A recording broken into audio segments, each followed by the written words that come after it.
Yeah. What's up? What's good? What's popping? What's cracking? What's percolating? What's really good in the hood? It is your man Theo Bullets. What a week it was Wednesday with the Rock With Me Nation. And if I did this right, let me go check. Let me go check. If I did this right, there should be a simulcast going on over there on Facebook. We're gonna go check. You know, StreamYard say we can do some stuff. So we're gonna see. We're gonna see. Let me go on over here. Let me. Oh, we live.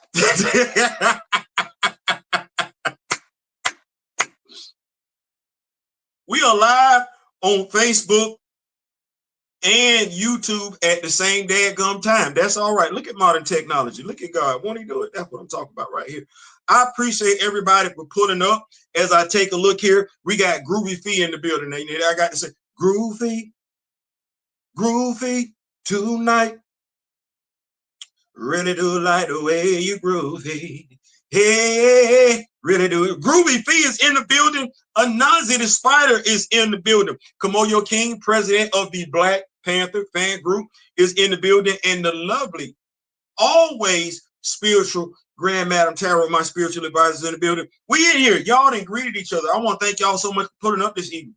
We got what the dude say? I can't remember here. He said, we're about to have a really great show. I cannot remember that dude's name. He talked like that. But yeah, we are about to have a great show. We got 4. That's enough. That's enough. We in here for a good time, not to be confused with a long time. No, we're not doing that. No, we got 4. That's enough right there. Let's go ahead and go over tonight's topics while y'all greet one another. Oh. Shout out Plant Poppy.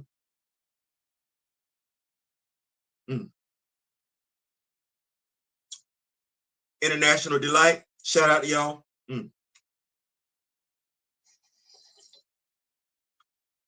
Shout out to the Kamoyo King. That's what's good.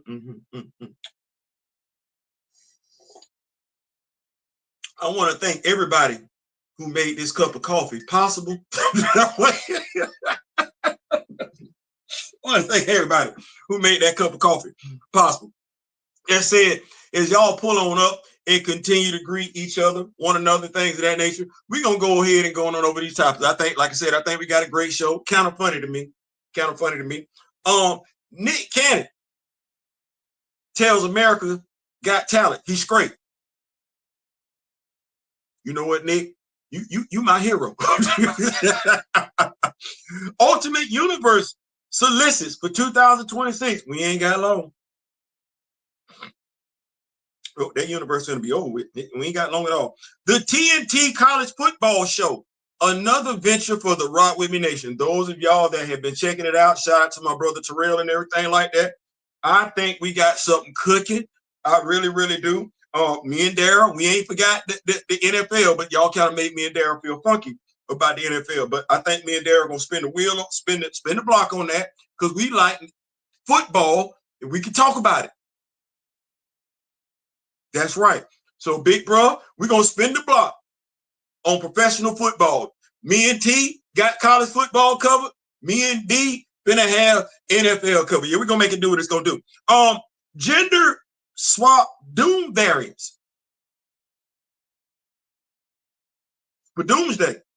This ain't my fight.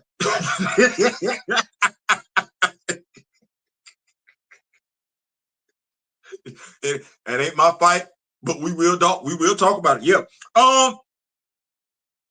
GTA Online. Y'all know I play. I thought it was just me, but clearly it ain't. Why single player works best. I've always felt like that. We're gonna talk about it. The 1-for-1 statement that folks like to just keep throwing out there, saying, "Oh, well, you can't expect the movie to be 1-for-1."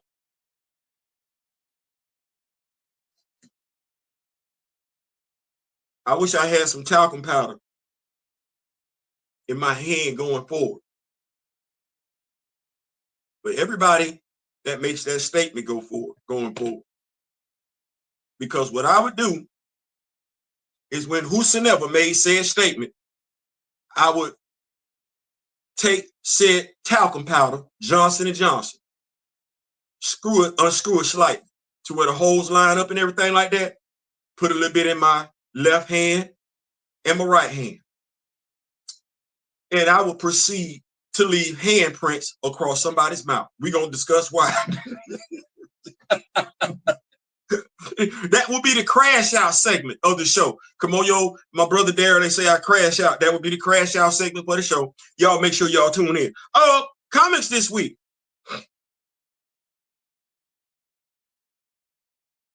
This was a great week in comics.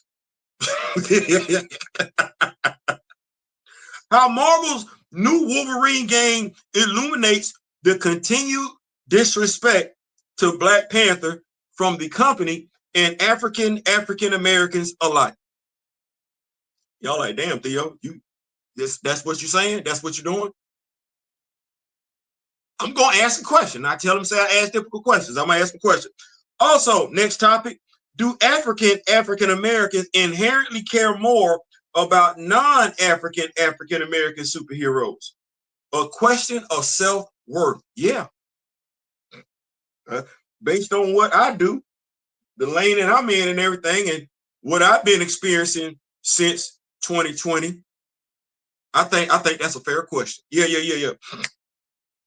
African celebrities, representation of a people or a completely different demographic. Let me say that one more time because y'all might not understand why I just went with that. Let me say it one more time. African American celebrities, representation of a people or a completely different demographic altogether. I'm like, damn, Theo, I said what I meant. I meant what I said. Marvel's 60th anniversary Black Panther special. I'm pretty sure that's why more than enough of you pulled up. I'm pretty sure that's why more than enough of you pulled up. You shout out to Mirror Knight for throwing this my way and everything like that.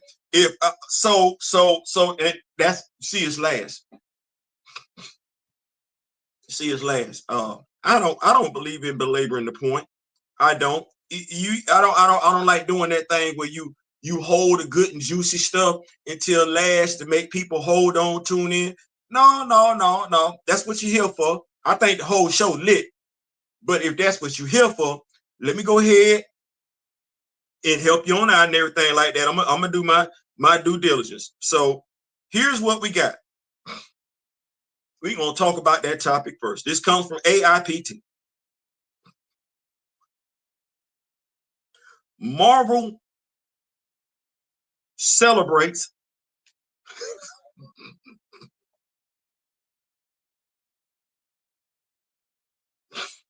Marvel celebrates 60 years of Black Panther with February anniversary special.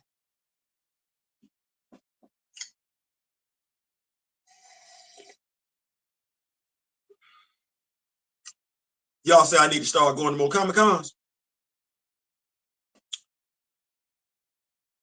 I think what that is, y'all just want to get some folks in trouble. Y'all don't want to do right by your boy. That ain't what that is. Marvel, and this comes to us, like I said, by AIPT. I don't have a name here. Patrick Ross, I'm sorry. Patrick Ross, November 19, 2025. Shout out to Patrick Ross. Oh, he didn't drop down to 1. That's crazy. That is crazy. That's saying a lot. Marvel today announced that they will pay tribute to 60 years of Black Panther with Black Panther Anniversary Special Issue 1 this February. The oversized one-shot will feature stories from Evan Narcisse, Marwa Ayadele, Cody Ziegler, and Christopher Priest. Here's Marvel's description of each. Writer Evan Narcisse, Wakanda, Sam Wilson, Captain America, and artist George Jonti, Star Wars, Mace Windu, bring back former Black Panther Casper Cole. In this framing story, join Cole as he searches for Wakanda's exiled king, learning about some of T'Challa's never before told adventures in the process. I'm gonna go one by Solicits. And I know I'm not telling nobody they shouldn't feel one way or the other, because I'm trying to figure out. I got the same, because that's the 60th anniversary. We ain't got no ongoing, like we ain't got no ongoing monthly. What we do? This seemed kind of empty. Like, you know, like you giving me this big behind box is gift wrap. The gift wrap look pretty, but when I open up this big ass box and everything, it's this little bitty ass gift in there.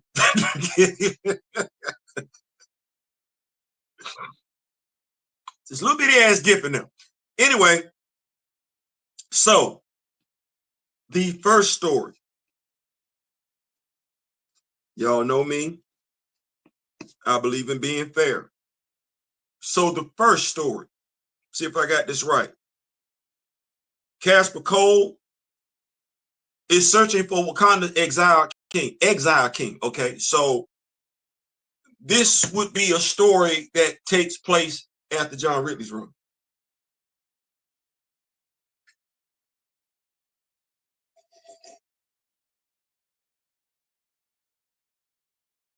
I await the execution. I await the execution. Mind you, we should have already gotten this story, because this should have been covered in an ongoing monthly, and we could have dedicated this 60th anniversary special to something else, because this story should have already been told. Yeah. Let me see what I got here. I got not Christopher. I'm sorry, Christopher. I got John Ridley with that trash he got. Then I got Jed McKay bringing up the rear. Carol finds T'Challa. I'm assuming my dog was out there chilling in the Atlantic Ocean and everything like that. Carol, like, we need you. All right, cool. Now, I got that going on, but somewhere along the line, I got Blood Hunt. Right? Excellent job by Sherilyn Eaton. So I got Blood Hunt. So I got, I'm drawing a blank. Dr. Eve Ewing, I got her, right? T'Challa's exile. We ain't necessarily, ain't nobody saying nothing. We know he exiled, but he just talking to Shorty. So this story has got to take place somewhere between John Ridley's run and Blood Hunt. Like that's where I'm at with it. Blood Hunt, because he's an Avenger then. So this story, because it's crazy, ain't nobody go looking for him, not even Hunter. But yeah, so I'll wait the execution. This is a story, like I said, we should have already gotten. We should not be getting this in the 60th anniversary. I'm gonna be fair about how I feel. But since we ain't got that story yet,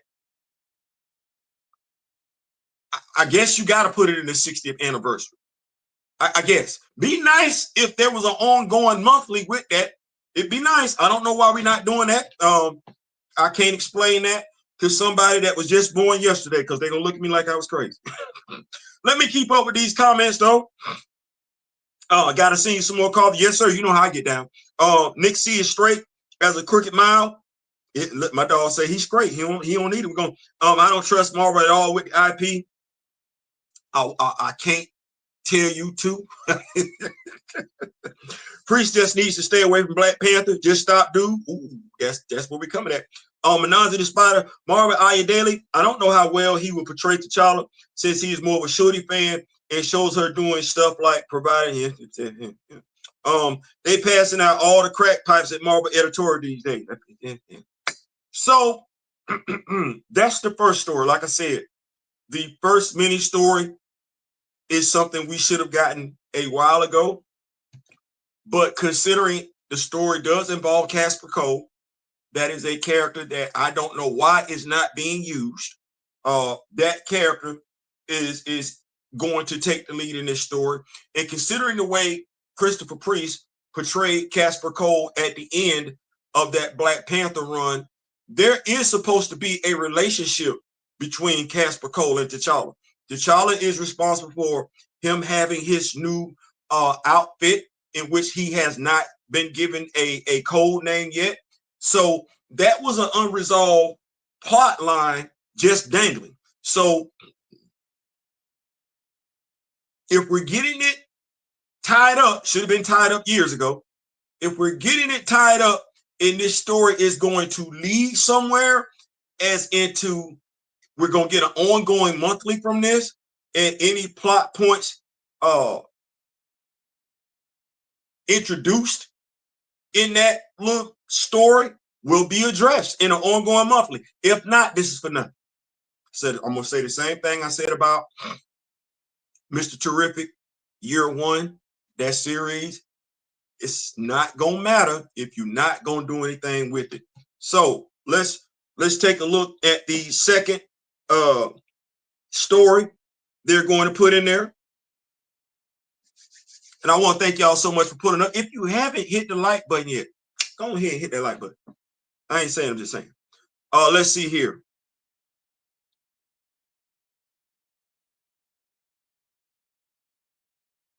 Casper Cole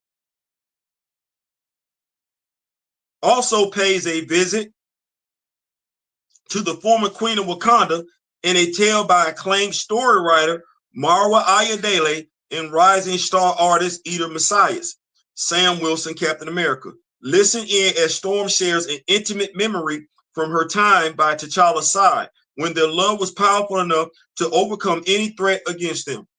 Execution. Why? We've spoken to the writer. Now, what I'm going to do is be full transparent. I love us to death. And when I say I love us, I love me to death. I love me some me. Now, because I gave my word, and I gave my word to two groups of people, or at least an individual and a group of people. Have I still been collecting Storm? Yes, because I gave my word to the writer. My word is my word. But to the Rock With Me Nation, I haven't covered. Now, I say all that to say this. This is a delicate situation because we know how the writer feels and the writer knows how we feel. So with that being there, what it is, we know how the writer feels about Aurora. The writer knows how we feel about T'Challa. Both are passionate about the characters that they care about. Execution is key. How does he portray this interaction? What is she going to tell Casper? Now, is she going to, because based on the way the synopsis is written, and this is why I told Mirror Knight, I'm a glass half full type of guy looking at this article. Well, if you write it where she has nothing but negative stuff to say about T'Challa, then you're repeating what John Ridley did. You're regurgitating stuff that is baseless because it's not there. We on this channel have went back and went through all them comic books in regards to interactions between the T'Challa and Aurora. There are no negative interactions. We know that. Other than that hit piece that Jason Aaron put out there, and I know what my brother's gonna say, he didn't gave us some good stuff. You know what we used to say in the Marine Corps, and I'm pretty sure they said this in every military branch. One old ish will F up 1,000 attaboys. Let that marinate. Let that marinate. So we have the writer. Now, I read Akugan, Brutalizer of the Gods. I did. And I have told y'all that story, Brutalizer of the Gods, reads way differently than this.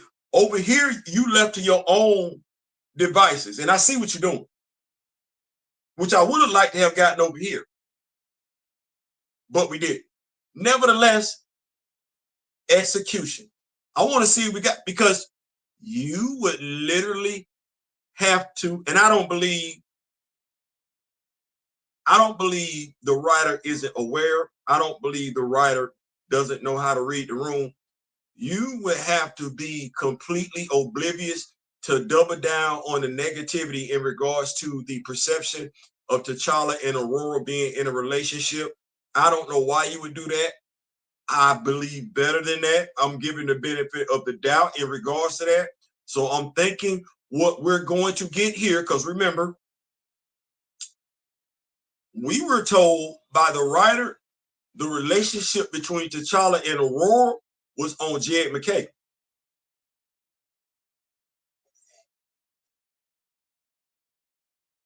And I remember the furor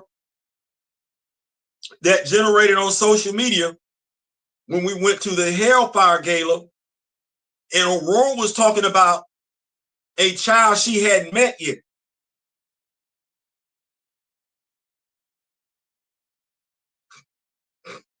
With things like her father. It was a girl. It was a girl with black hair, like her father. Yeah, I remember all the discourse that went down on that one. Well, I'm being optimistic because you would literally have to be oblivious to double down on the negativity. So I'm looking at how the second solicit reads, and I'm thinking what we're getting here is Aurora confessing her love for T'Challa.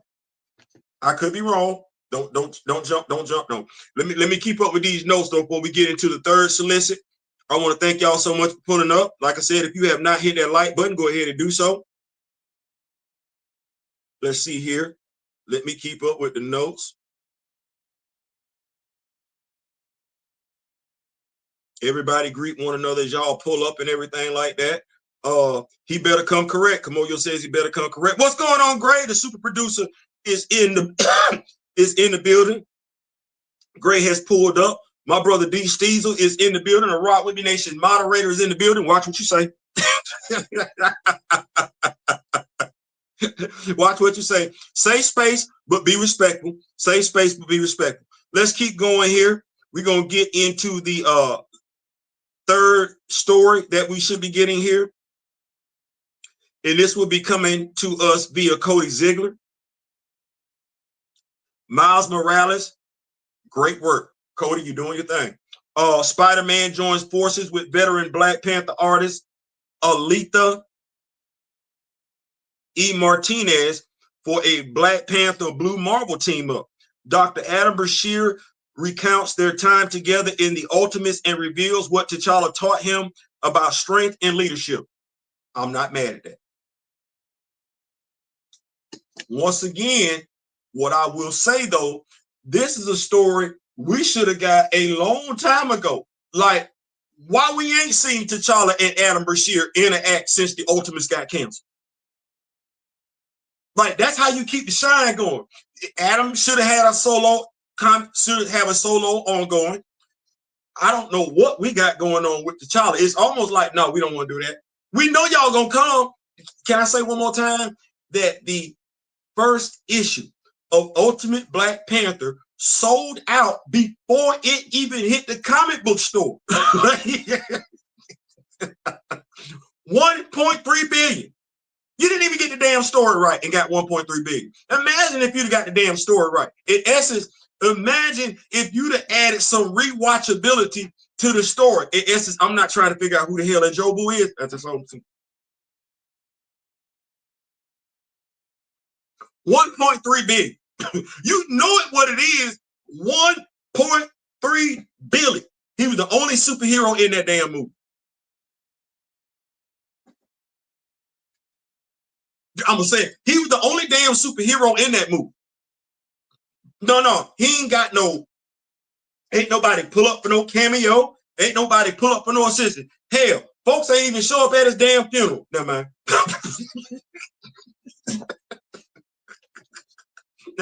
Never mind. That's a different topic. So,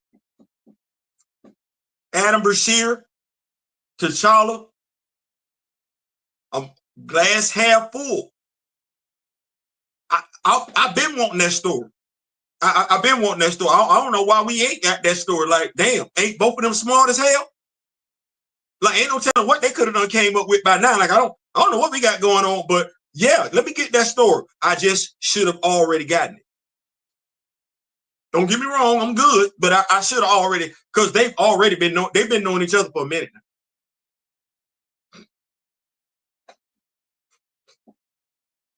I didn't. The damnest thing is, I think I could have told this story 2-3 years ago because I got both action figures. That's the damn shame. Now, mind you, I ain't had the action figures as long as Marvel. They own the damn characters. So I ain't saying. I'm just saying. What do we got next? Now, this last story, Superstar writer Christopher Priest. I don't disagree with that. Superstar writer Christopher Priest returns to his groundbreaking Black Panther with a surprising encounter T'Challa had with Matt. That is a surprise. Unless Avengers versus X-Men. Because that was anyway. Surprising encounter T'Challa had with Magneto set during the time the master of magnetism ruled his own African nation, Genosha. Once again, see, all these stories are old. Like, none of these stories take place in present day.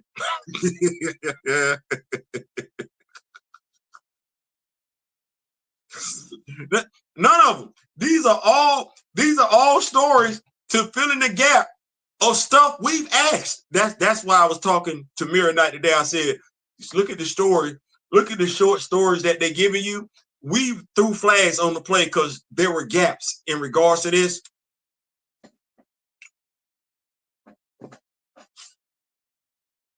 I guess we're gonna fill them. I guess we're gonna fill them with this one. It's an oversized issue. It'd be nice if this was an oversized issue to launch an ongoing monthly, and who knows, it very well could be. What I will say is this: to the writers, the editors, you're gonna get Black Panther fans. They're gonna buy it. These short stories, I'm reading the synopsis. They aren't bad. They aren't bad at all. But do you want some money or do you want all the money? I ain't asking, I'm just asking.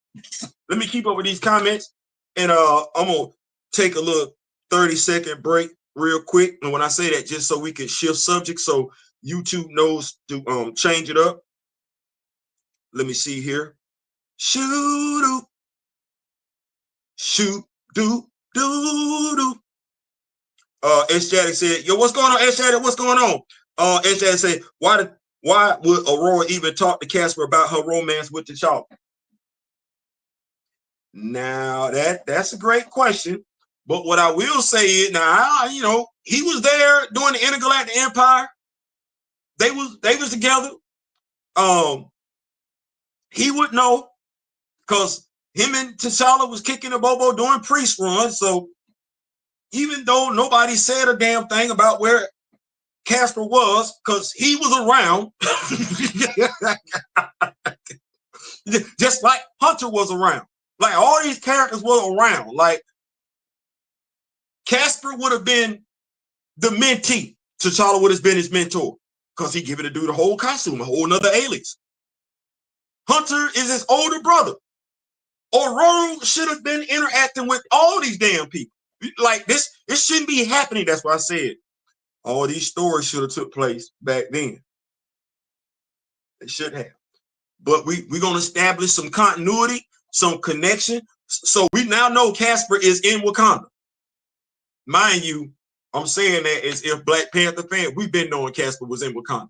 Just like, as I said to somebody else the other night, they want Vibraxis and Sister Divine Justice to be in a relationship. They can. Last I checked, they was both in the Intergalactic Empire. they right there with M'Baku. They can be. The only thing is, somebody just got to spin the block. No, that's the last place we saw them at, and write a compelling story in which those two partner up and eventually fall in love. It's right up. It's right up. Let me make sure I keep up with these notes. Like, we should have gotten a story in T'Challa and Shuri reinstalling the monarchy. Absolutely right.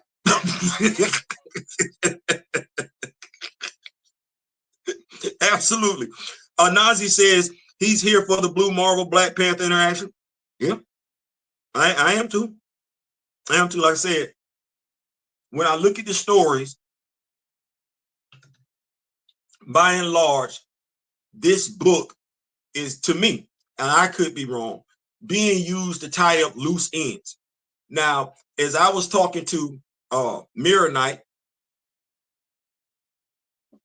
who brought those loose ends to the forefront? Like, who kept saying stuff like this ain't been tied up?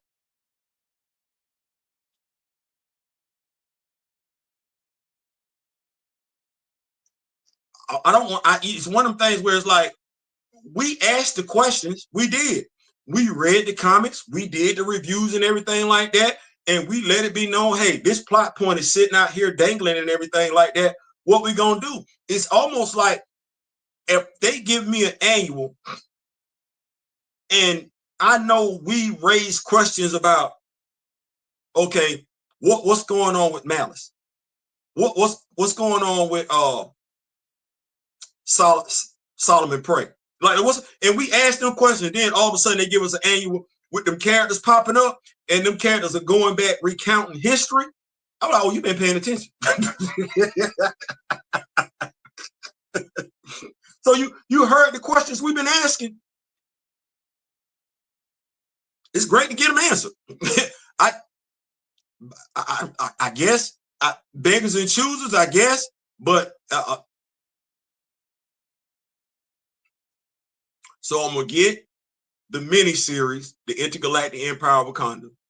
Then I'm gonna get the 60th anniversary one shot. Go ahead and give me the ongoing month. Go ahead. We telling you now. Go ahead. Go ahead. Go ahead and announce it. We gonna buy it.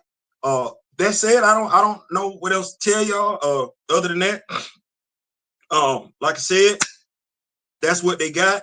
I'm looking at it as a glass half full type of thing, because the stories that they're putting in this angle are questions we've asked. Like, hey, what's going on over here? So, at least lurkers. Thank you. So that being said, we're gonna transition on over to the next topic. I want to thank y'all so much. It is 7:33. Spent a lot on that one. I didn't want to keep y'all waiting. I know that's why most of y'all pulled up. All right. So the 1-for-1 statement, a casual lie for no reason. I want to touch that.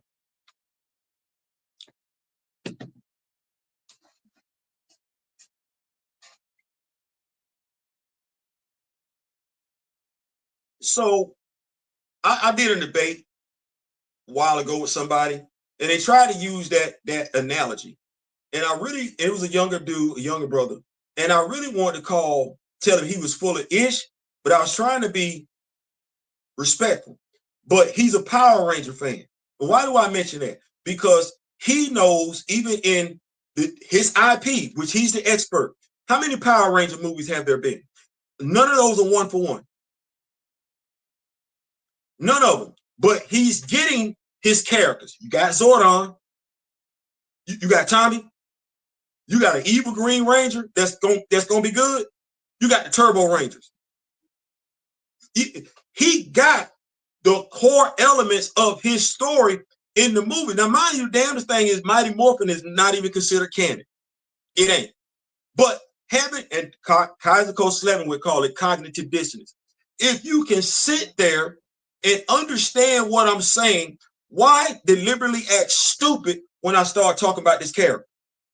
Somebody did it the same thing over there on TikTok, being deliberately disingenuous. One of them was a Navy dude. One of them was a Navy dude. The other one was a dude that like posing in the mirror with baby oil on, looking like Yuck Mouth.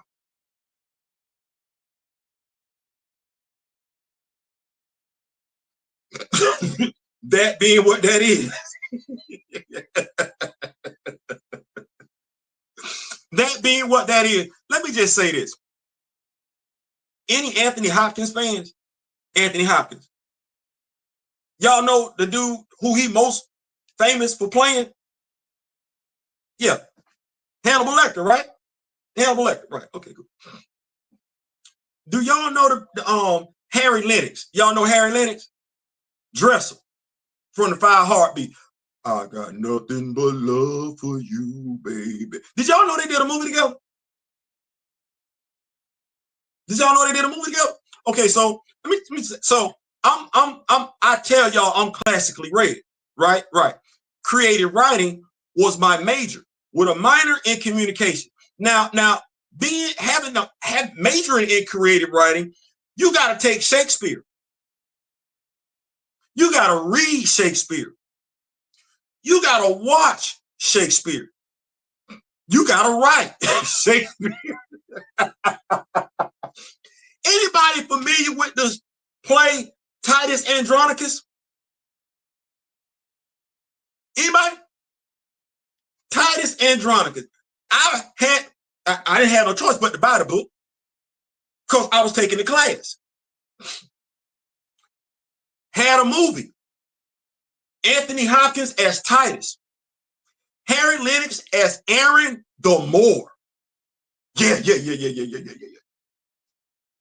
Now, mind you, the movie, I liked the movie so damn much, I went and bought it. Damn, what you got?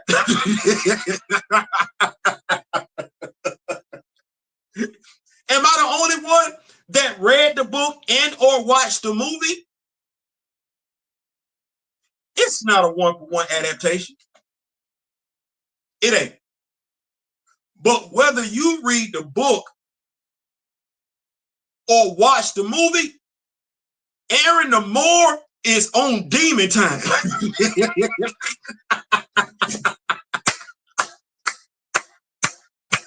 Oh, hell yeah. The movie respected the source material. Oh, my, they ain't doing one for one. They ain't had to. But respecting the source material to where you better not F it up because it's Shakespeare.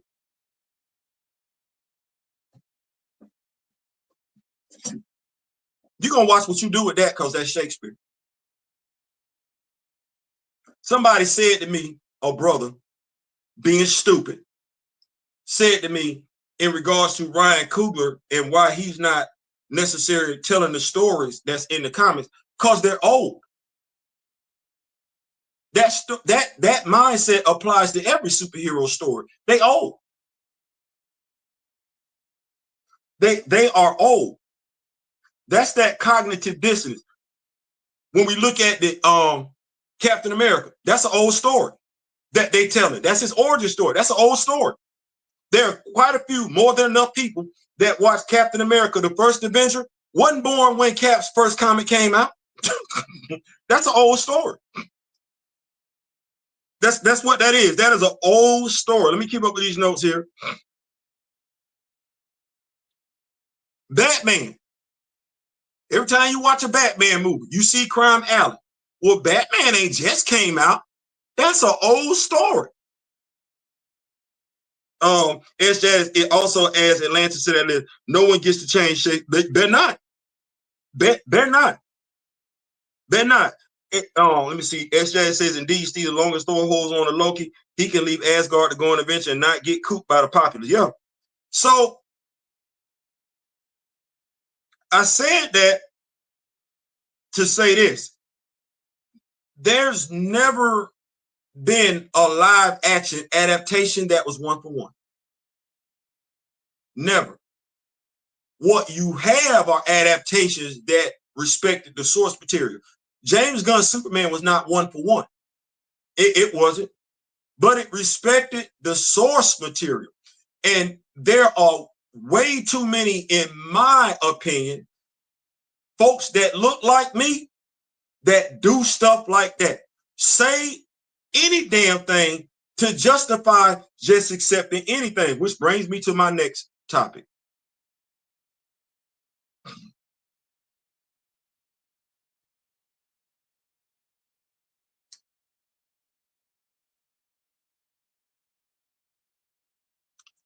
Do African Americans inherently care more about African American superheroes than they do about African American superheroes. A question of self-worth. This participation time. Because I got my own opinions in regards to this, but I want to see how because I might be biased because of what I do and because of what get hurled my way. I might be too close. But what I wanted to do is ask those who aren't me, who also interact with us, do we really give a damn about African superheroes like we claim we do, or are we more in tune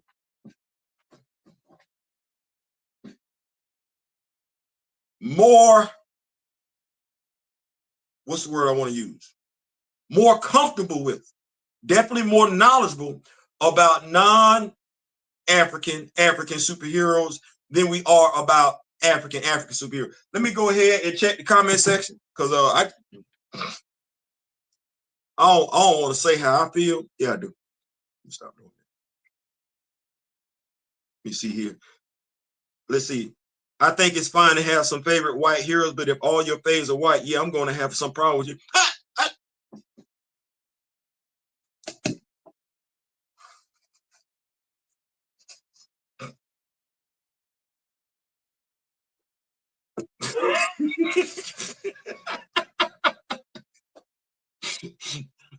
I'm right there with you. Like that's the thing. I'm right there with you. Like, okay, now I got my fave. Now I ain't gonna act like that, but you don't get too damn about the character that look like you. Like I know about Bruce, but I know about T'Challa too. I know about Steve, but I know about Sam too. I don't. Why would I know more about Steve than I know about T'Challa? Other than the obvious. But if I want to know about T'Challa, I can. It's possible. Watch this.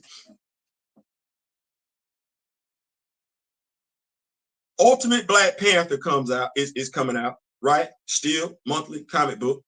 We just discussed the Black Panther annual that's coming out next year, right? And then we got Intergalactic Empire, Black Panther, right? That's coming out December, right?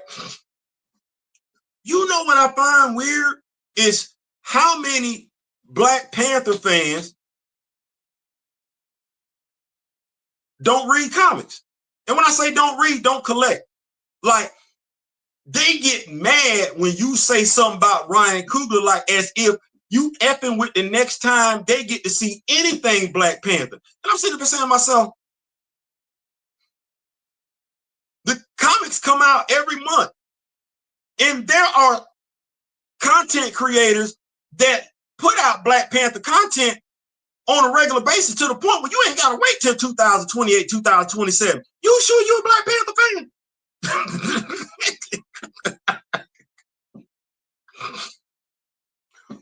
Are you sure? I had a dude tell me last night, if you think you can, not last night, night before last, if you think you can do it, go get you a couple of million and do it yourself. Or if you don't have a couple of million, do some fan fiction. By and large, I already did that. But so you content as a Black Panther fan to wait? See, that's the thing. I don't get that. What Batman fan is waiting on Paramount, Warner Brothers to figure out what they're gonna do in regards to? You ain't buying Batman comic books.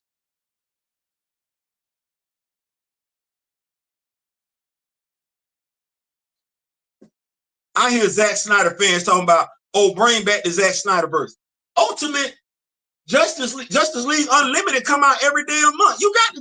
You literally got the Justice League, right? Cyborg right there, Flash there, Wonder Woman there, Batman, Superman, he there, P there, everybody there. What you want?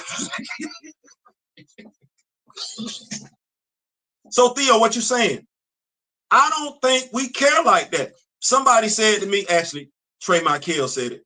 He said to me years ago, and I couldn't wrap my head around it. He said, you gonna find it hard to be a channel that focuses on Black Panther and be successful.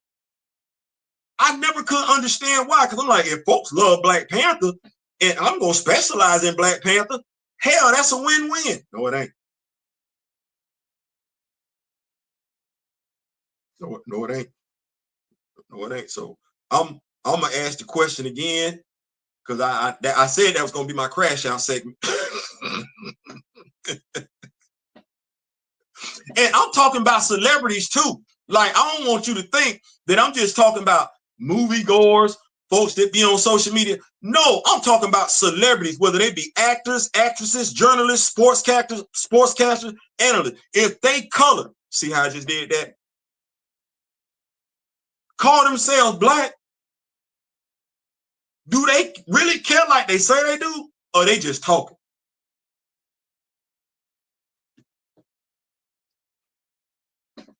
I can talk Steve and Sam. This come from D. Steezel. I can talk Steve and Sam, Tony and Rhodey, Luke and Danny, etc., etc. That's fair. You see my figures. I got a handful of white. I feel that T'Challa is the only African superhero I rock with. Honestly, most of my Black heroes are American. Gotcha. That's fair. Let's see what the Asiatics say. I think it's fine to have some favorite white heroes. Yeah, absolutely. Yeah, current Marvel Comics overall hasn't been that good. Last great era was the 2000, in my opinion. Yeah. So I don't get that. I don't get that. Like I said, I like Bruce. I'm a Bruce Wayne fan. I don't really F with Clark like that.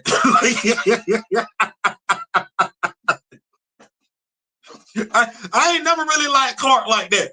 I like this Legion of Superhero, but I ain't never really liked Clark like that. But Bruce moved me. Bruce does something for my spirit.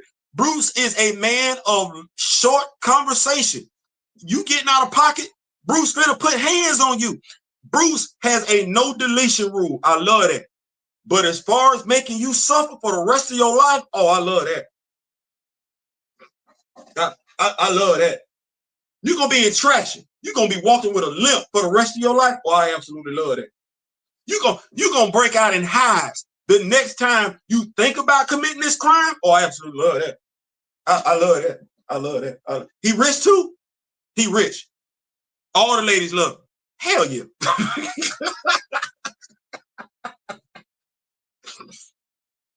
I'm talking about Bruce without the Robin. Bruce without the Robin. I don't need the young dude running behind me.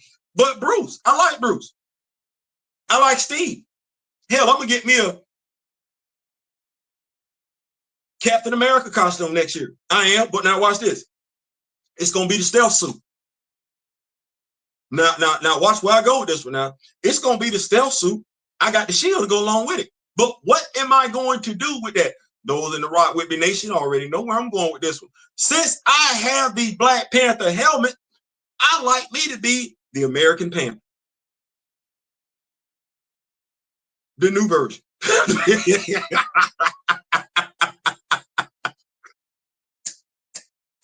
See how that go? Influenced by me. I'm questioning whether or not we say we do. I hear it.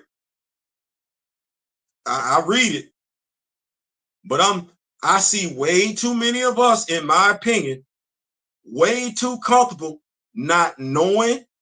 And T'Challa is the #1 Black superhero, African American. That's the #1. If you don't know his origin story, you don't care about his origin story, you don't know Aurora's.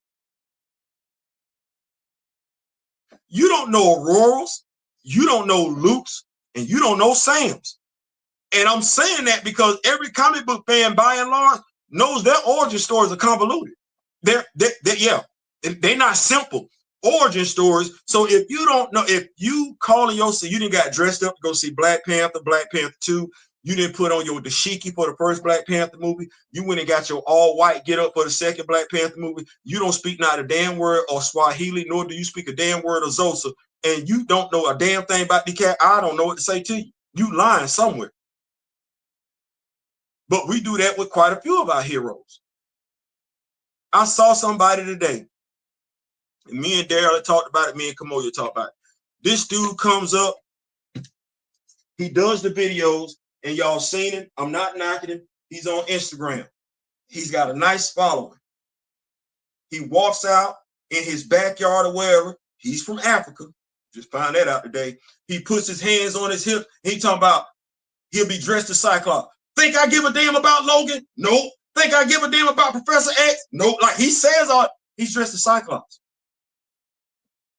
Cyclops, Gambit, Wolverine. You know who we got out there?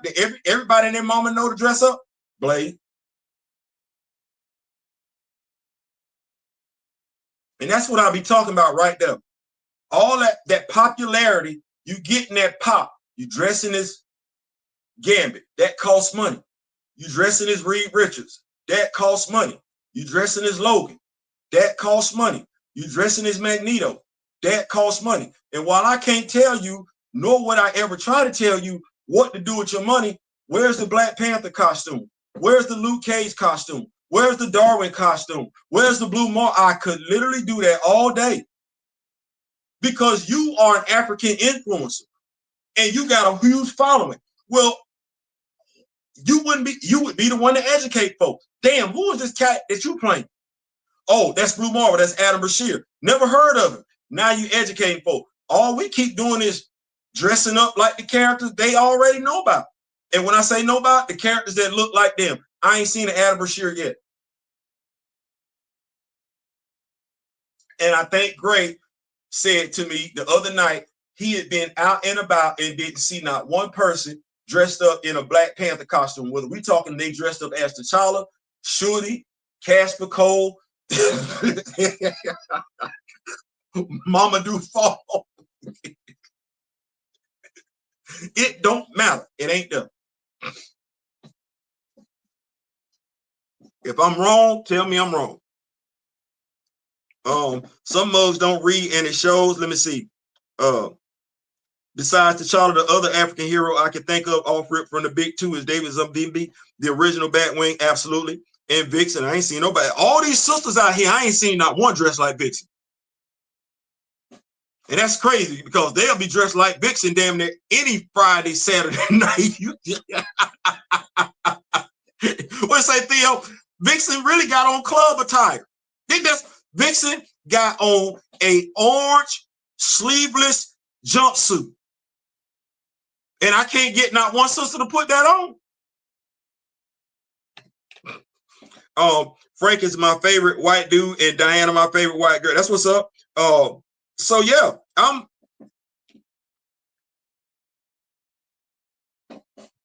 don't think we care like that. I don't think we care like that. I think it's more pomp and circumstance. We want to say we care so we can be seen saying we care, but we don't care like that. We don't care like that. And that's frustrating as a content provider because the knowledge is being rejected. Now, that's the thing. There are folks that won't even accept the video knowledge. Like, nah, I'm good with what I'm getting from the MCU.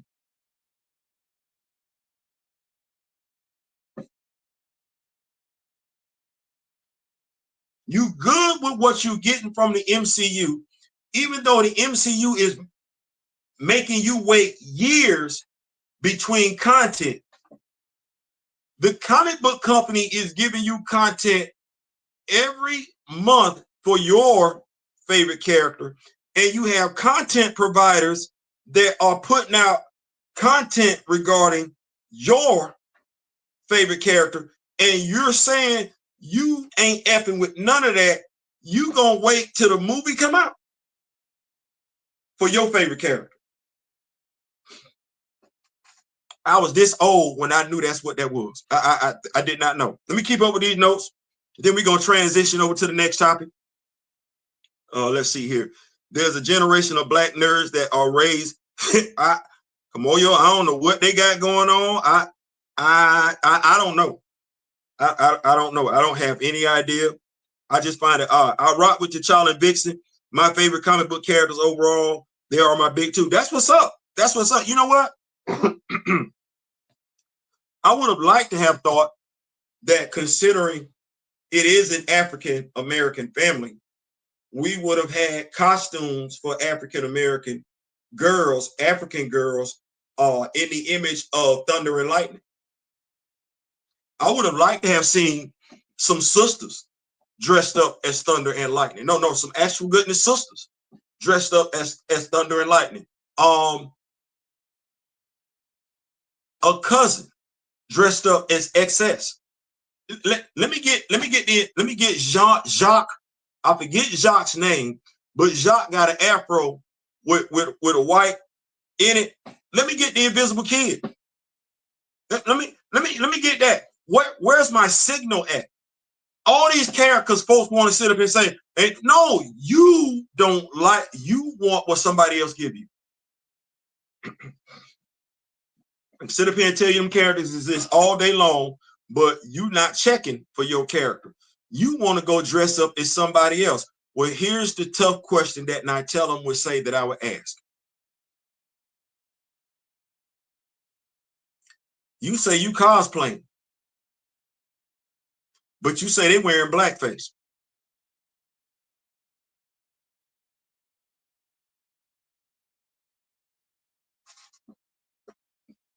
You need me to say that one more time?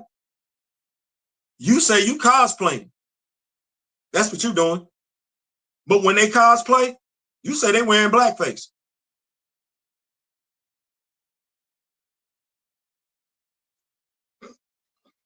Leave that right now.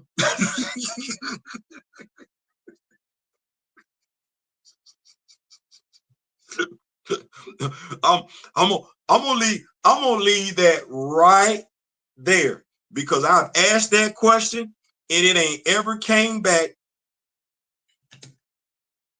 right. Give me the black character. You're okay with the white person, Caucasian, European, American playing. Give me that character. All I keep getting back with, well, when it comes to all the black characters, their race is tied into their character. So the white ones aren't, huh? Yeah. We'll do and say anything to justify whatever we want to do. Keep on doing it. Let's move along. Take a pause real quick. Y'all gonna like this. I ain't gonna crash out. This will be my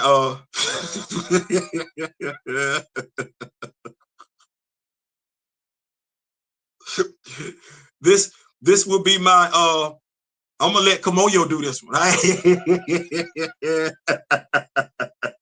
So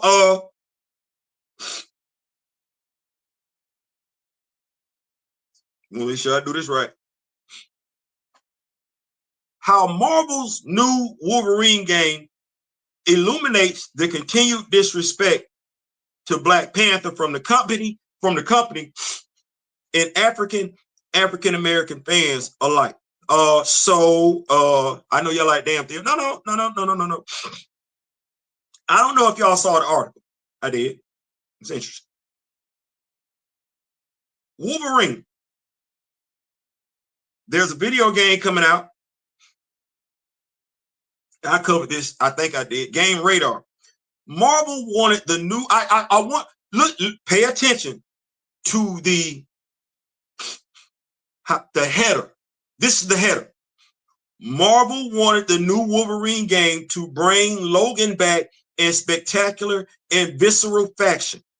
And Insomniac was the perfect choice after the Spider-Man game. Let's read this again now. Games Radar. You a Black Panther fan. You are. You say you are.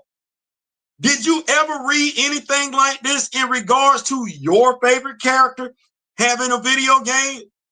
Marvel's 1943 Rise of Hydra, or the video game that Electronic Arts is working on. What was it? Marvel wanted the new Wolverine game to bring Logan back in spectacular and visceral fashion. Did we read? Was we checking for Logan? Age of Krakoa? I got a Logan action figure. You got one? I got the one from the Age of Krakoa. We remember what happened to him. Yeah, Beast was effing with him. Beast was effing with him bad. But we see how Logan being written right now. Didn't Logan pop up in the second Deadpool movie? Third Deadpool movie played by Hugh Jackman. We got a lot of, and I ain't mad. Listen, Wolverine fans, get what you got. I ain't mad at that. I'm just looking over here and I'm talking to my Black Panther fans. I'm thinking we all can relate. Did we ever get something like this? Watch this. Marvel wanted the new Black Panther game to bring T'Challa back in spectacular and visceral fashion. And Insomniac was the perfect choice after the Spider-Man game. We get something like that in regards to T'Challa.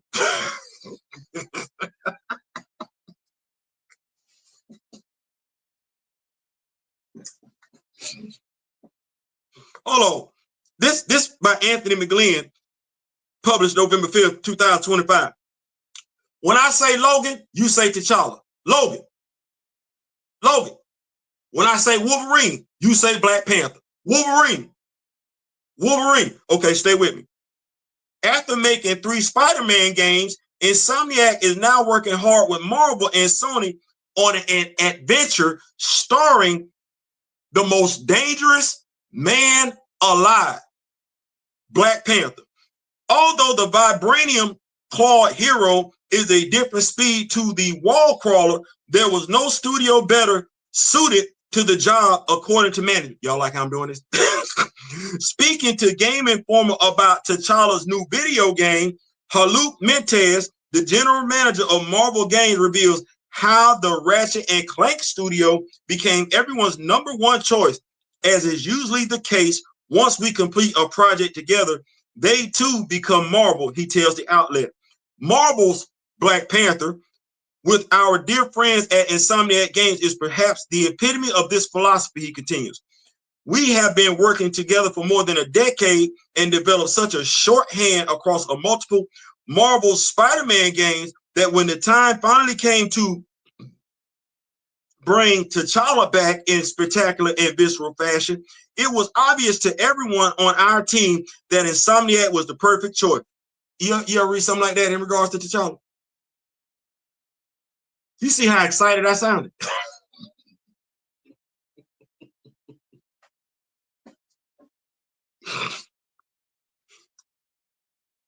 That's what you want to read, don't you? That's what you want to read, man. I think the Saudi purchase of EA had something to do with their BP game cancellation too. EA is notorious for randomly killing studios and games in production. You know what?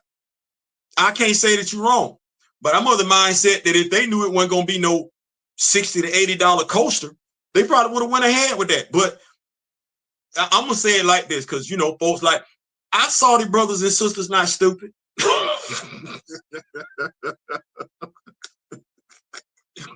Let me, can I say something? Okay, cool. I'm in the 850 area. Our Saudi brothers and sisters, they run the smoke shops here in the 850 area. They do. You know who they consider to be the foremost authority on anything comic book, especially Black Panther related? It's the dude they see multiple times throughout the course of the week. It's got a YouTube channel that they can ask any comic book related question to, and he don't mind answering. You know what they looking at? Like, hell no, I'm gonna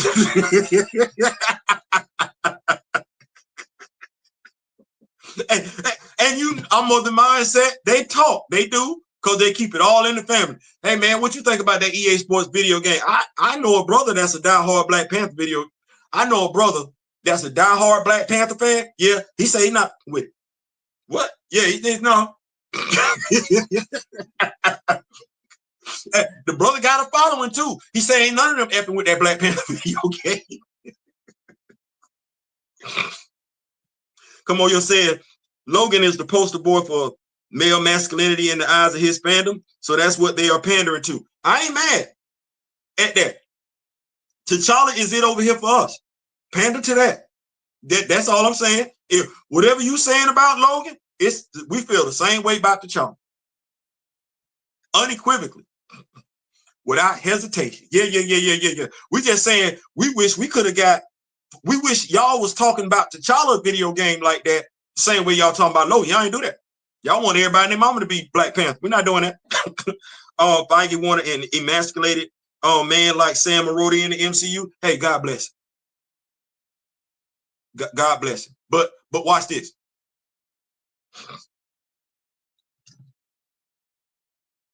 For Kevin to get that, the actor would have to sign off on it. Because see, I know what was desired in the first, and you do too, we all do. We know what was desired in the first Black Panther film. The executive didn't say nothing. The writer-director didn't say nothing. It was the actor who said something. So I give everybody all the accountability, the responsibility that they do. I can lay quite a few of it on Kevin's doorstep. But Anthony Mackie know damn good and well Sam Wilson ain't from New Orleans. He wanted to insert himself into the storyline. Okay, well, I guess Anthony Mackie feel like he would talk his way out of everything. Well, that ain't Sam Wilson's story. And so I don't know what to do if the actor that's getting the role of the character don't care. Somebody gotta care. It's bad enough when the head executive don't care. You the actor and you don't care either. And that's part of the problem. See, here we go. We're gonna go ahead and slide on over. Take me a break real quick, because we can use that as a nice little segue to go over to the next topic. I like that. Keep it coming. So I want to ask this question right here. Like I said, we're using it as a segue. African-American celebrities, representation of a people, or are they a completely different demographic? I'm asking this question because I shout out to Kevin KG Green and everything like that. I read Pharrell's comments. I did. But now Pharrell wouldn't be the first celebrity, African-American celebrity. He would be the next one. There's Stephen A. Smith, right? There's Charlamagne the God, right? There's Roland Martin, right? There's Dr. Umar Johnson, right? You got Anthony Mackie, caught in a flat out lie. You got Jamel Hill, a journalist who letting that lie slide. You got Nate Moore, formerly of Marvel Studios, just took a huge dump. Did not care whatsoever. You got Ryan Coogler. Somebody called it trauma porn. It works if it's in the right genre. You got Snoop. I'm sorry, Calvin Brodus. What did he say a few years ago? And what did he just turn around and do? And did he not, in addressing it, throw his middle finger up to those who supported him when he was facing jail time? Okay, Rick, I'm sorry. What's the dude name that used to be the correctional officer down south? Yeah. Okay. Then you got Cordell, the brother from St. Louis. Yeah. Then you got, well, before then, what the dude used to be with down in New Orleans, Lil Dwayne. Okay. You get all of them. And what I've noticed, when they first start off, they appealing specifically to us. When they first start off, they want to cater and pander to us. But let that bank account reach a certain amount, and now all of a sudden, they can't say nothing political no more, which is crazy because honestly, you're not being looked to say something political. You look at to say something more. Nobody gives a damn about your politics. But when we talk about people being oppressed, people being mistreated, you should morally be able to open up your mouth. Nobody asked you to sing a damn song. Nobody asked you to write a damn song. Nobody asked you to rap a damn song. Nobody asked you to act. Nobody asked you to lie. Nobody asked you to run a 40. Nobody asked you to run a route. Nobody asked you to throw a damn football. You wanted to do all that, and you did it off the strength of those who supported you. And then when you get right there,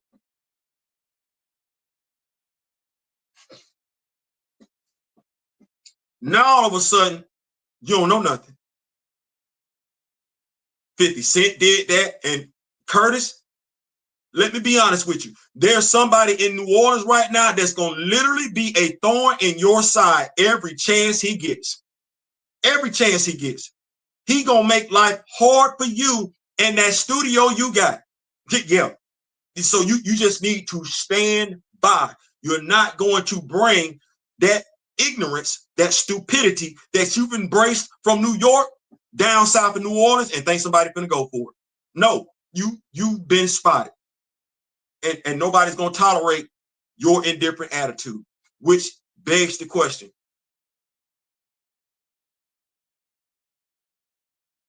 Because, see, O.J. Simpson fell for that too.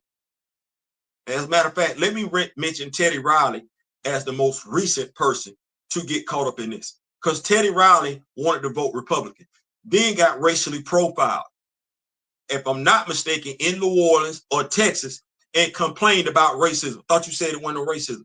Officer Tatum, same way. And while you talk like you talk, Officer Tatum, you're not him.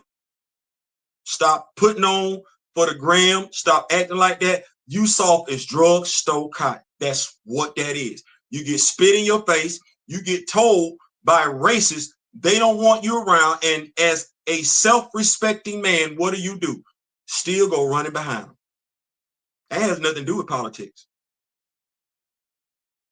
You notice I didn't use no political terms. No, it just has everything to do with you being a man. Which I'm calling into question. You will cry for somebody you don't know, but wouldn't cry for your child.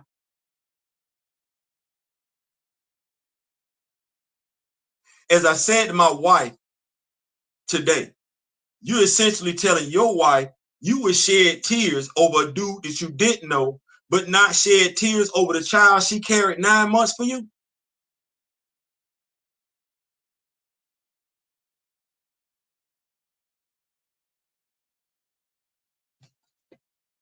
If I didn't know any better, I would think that the only way to become a celebrity, being African American, you got to sell out your ethnicity. At the very least, nerf it. You can't be walking around talking about you proud to be an African American. No. You got to be proud to do whatever. Oh, I want to be.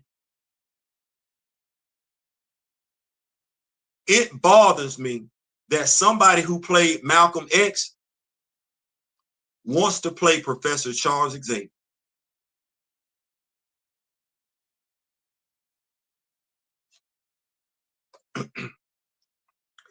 That means you don't think there's somebody on Charles Professor's level that you should play. That says more than a little bit for quite a few reasons. Let me keep up with these notes. Let me keep up with these notes. Let me see here. I want to thank y'all for pulling up. If you have not hit the like button already, please and thank you. Go ahead and hit that like button if you don't mind. They would pander more if we got louder and more forceful. You're absolutely right. Too many of us act too scared to be assertive. I agree. DC, yeah, I remember you had to take a picture of it as Pete. Yeah. Let's see here. Insomniac did hint at T'Challa existing in Spider-Man's world in every game. There's even a Black Panther inspired skin for Miles, and I believe Spider-Man too. Okay, that's what's up. Theo, yeah, I think it was multiple factors, that being one of them. My EA beef goes back 20 years since they destroyed the Madden franchise. I can understand that. No. I can understand that. My Trump beef go back when he messed up the USFL. Because folks be like, Theo, you don't like Trump? I don't, but you're not going to understand why I don't like it. Yeah. I predate all this. I'm still pissed. Cost me year-round football. I've been mad. Let me keep here. Let me keep up with these notes. T'Challa was fun in that new defunct Avenger game. Listen, this where I be like this right here. So I be like, so y'all weren't Black Panther fans back then? Like you ain't get excited when you saw that you could play as T'Challa? You ain't download the cheat code so you could unlock it?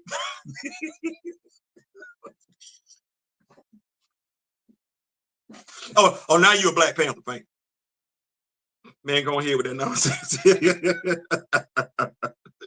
go ahead with that nonsense. So just keeping the party rolling and everything like that. I'm of the mindset when I think about it that having seen how folks move, having seen how folks talk to people that they perceive aren't on their level. There was another brother from Albany, Georgia. He was in the Marine Corps, and he was trying to tell Roland that he encourages the males in his area, Albany area, not to just rely on the vote, but to do other things to uplift the Black community.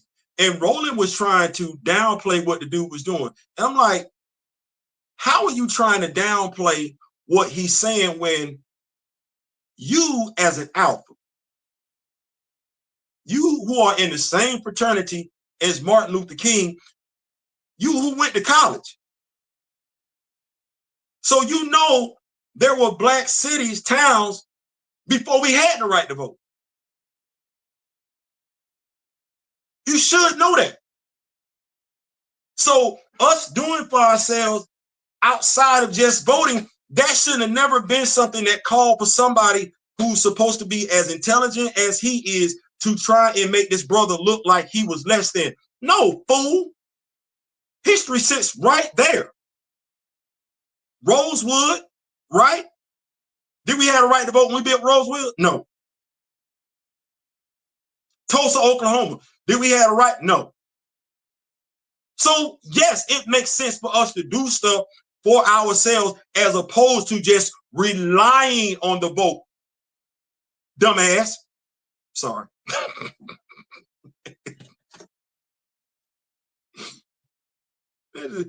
But I get it. You only looking out for you and yours that's at a certain tax bracket. Those that aren't in the same tax bracket as you don't know nothing. Don't know nothing. They can't know nothing. They can't know nothing. Because if they ain't in your tax bracket, everybody else's tax bracket, they gotta be what? Non-influence having ass fools. You know what? I'm gonna say it like this. If I know who the non-influence having ass fools are, because as many African celebrities that we got, entertainers that we got out there, and y'all have failed to move the needle forward since, oh, I've been living, it's safe to say who ain't got the influence.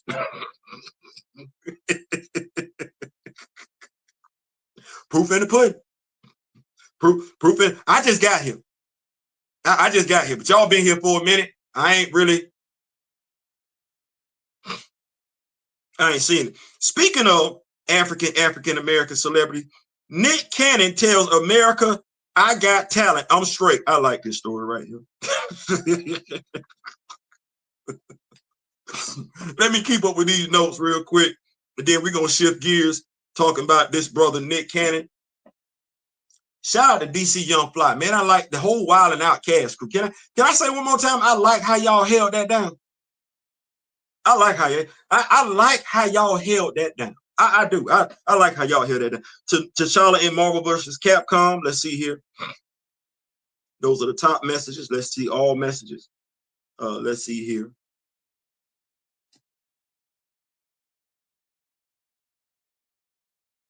Just make sure keep it up with my notes. I don't want to do nothing wrong. I don't want to forget nobody. Don't want to forget. I see some stuff around here. I don't want to forget no comments. I don't. Let me see here. D. Steezel says Spidey, Logan, Hulk, Cap, T'Challa are in his top 5. That's what's up. That's what's up. Let's see here. All right. So I'm doing my best. Old Raleigh is obnoxious. Old Rolly. It get to the point where I can't take you seriously. And I put him and Stephen A. Smith in the same category. I put him, Stephen A. Smith, and young black Theo. Don't do that. No. Because I think they just be acting. Because I don't believe that they like that. Him, Stephen A. Smith, and what's Big Boy name? I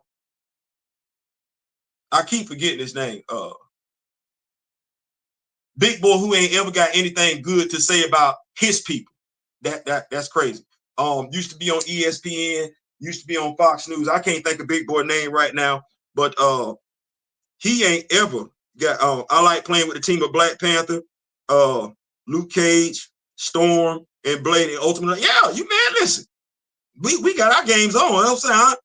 Folks be acting thirsty. It's hard for me to be thirsty for Black Panther content. I'm literally surrounded by it. But that ain't got to just be me though. Anybody has that option. Jason Whitlock, thank you. I knew somebody was gonna get it. Great, thank you so much. Yeah, Jason Whitlock. I'm of the mindset, by and large, the same person. They're entertainers. Jason Whitlock, Roland Martin, and Stephen A. Smith, because they're not gonna keep that thing above. I'm looking at them all right now, no different than it. They're all grifters. All Charlemagne the God, all of them. They're all grifters. Like, we see them differently than they see us. They think they know more, even though they don't. They think you know less, even though they can't prove you don't. That's just how they see it. Just how they see it. So I'm seeing a lot. It's way too many casual things being said. But I'm gonna go to this article from Afro Tech by Nick. It's about Nick Cannon. I don't want your money. Nick Cannon explains why he declined NBC's offer to double his salary on America's Got Talent. And this comes to us by way of Samantha Doriska, May 3rd, 2023. It seems that Nick Cannon has no regrets about stepping away from America's Got Talent or AGT. The entertainer was in turmoil when NBC followed his 2017 stand-up comedy special, Stand Up, Don't Shoot, in which he spoke out against the network for allegedly stifling his creativity to cater to a European audience. I'll say that. They threatened to fire me because of something I said in one of my comedy specials. I said, you ain't got to threaten to fire me. I quit, Cannon said during a sit-down with the big interview on Big Boy TV. Several of Cannon's business associates, you see that integrity? It's called integrity.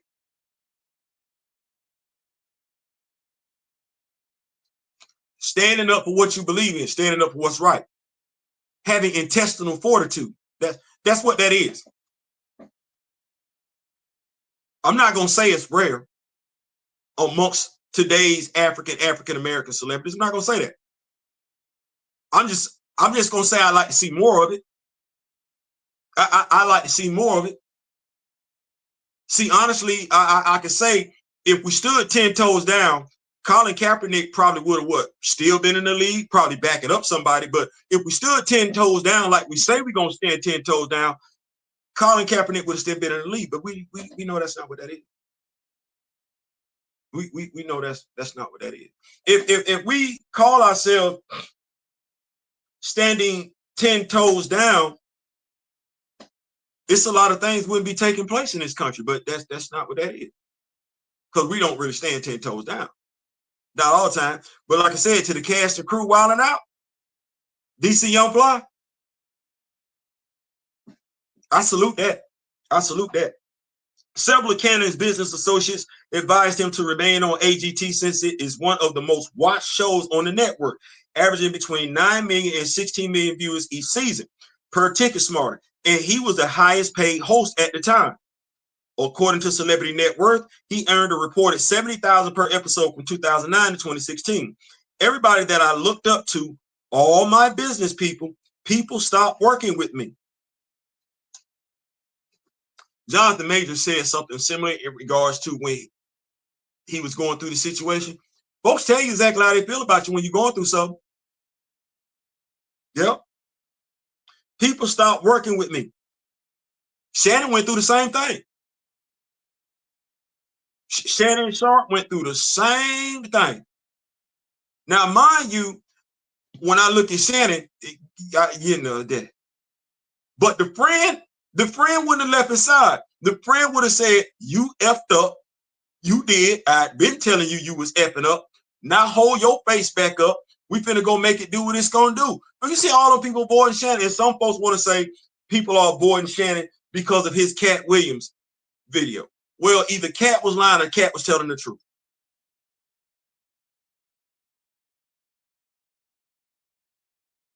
I say, Theo, I say either Cat Williams was lying or Cat was telling the truth. You're going on the show to go do an interview.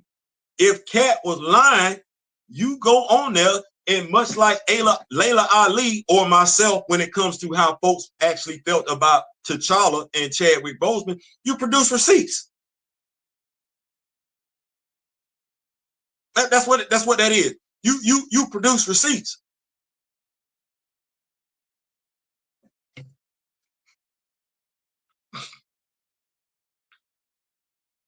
His friends told him, "You're making a brash decision. This is a once in a lifetime opportunity. Nothing like this. This is the #1 show.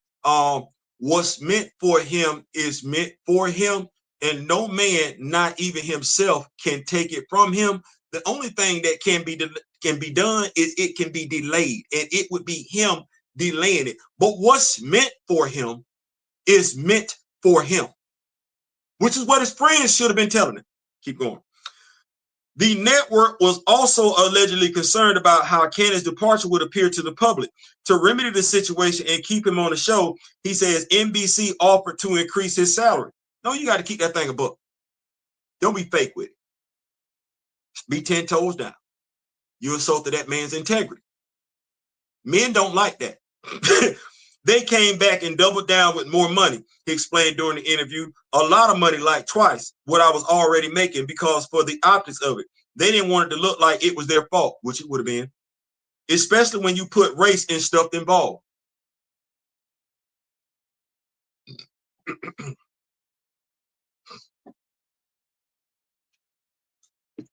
So, excuse me for a second. I'm gonna press pause real quick. Race, because I had a conversation with a brother today. This ain't the part of the show where you practice cognitive dissonance. No, this is actually the enlightening part of the show, and I'm trying to get us to really think about what we got going on as a people, as a demographic. There are those of us that I interact with that I know do not really trust, care for folks outside of African Americans. It is what it is. Okay. Well, with that being said, how is it that 1730s, we go back to the 1730s, 1700, race was invented in 1700, and it was invented by two dudes you don't care for, two dudes you don't like, two dudes that if you saw them today you wouldn't trust, but two dudes to this very day you go off of what they said. And what they said was, first, you were black because of how your brain, your skull was shaped. Then they said you were black because of the continent that you came from, the landmass. And in them saying that, they made sure to say you were the opposite of what white was. You're lazy and shiftless. Now, let me just think about this for a second.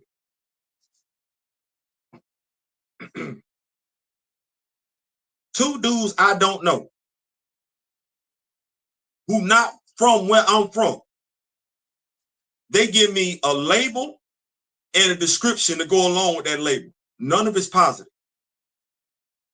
Then At some point, they negotiate getting me and mine over to America for the free. We ain't going over there willy-nilly. No, they're bringing us over there. Cuffs, shackles. And then once they do that, they give us another name. That name, insult, predates Niger and Nigeria. It does. So I'm trying to figure out, I'm asking myself, because see, Ron the suck ass knows he's from Italy. His grandparents and his wife's grandparents came over here via the second Italian diaspora. He knows he's Italian. They all know who they are. They don't want to discuss it because they want to hide behind that all-inclusive shield of being a color. Oh no, we're not doing that.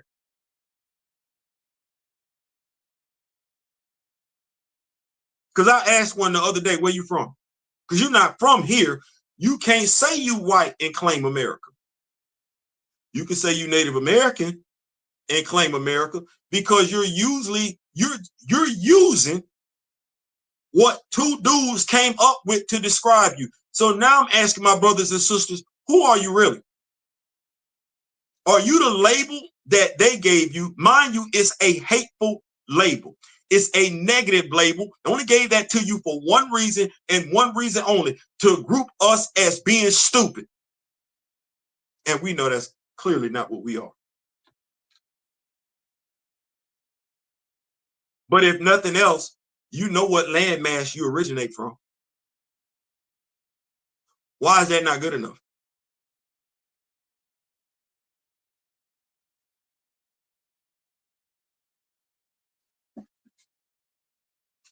At the age of 57, you can't have a conversation with me about race. And when I say you, I'm not talking to my brothers and sisters. There's nothing that they can say to make me feel inferior to them, because we're not talking race. We're talking ethnicity. We're talking ethnicity. I like spaghetti. I like me a nice margarita. I can salsa with the best of them. I can also line dance. But who dancing like us?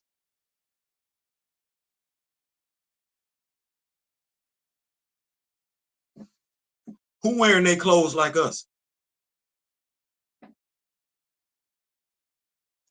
Who season their food like we do? I'm just talking about simple stuff.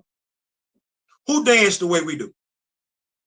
I see so many brothers and sisters putting it on social media and everything like that, but play with it. We do jump through the air with the greatest of ease. We do. We do. We absolutely, we do run fast as hell. We do. We do. More than enough of us do. Yeah, very few of us can't dance. Very few of us can't jump. Very few of us can't run. I happen to pull both of those. I can't run, nor can I jump. But hey, at the very least, I can dance.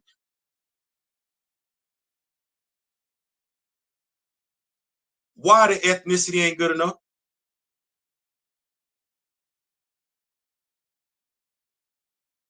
Why the color? When you know the color don't apply.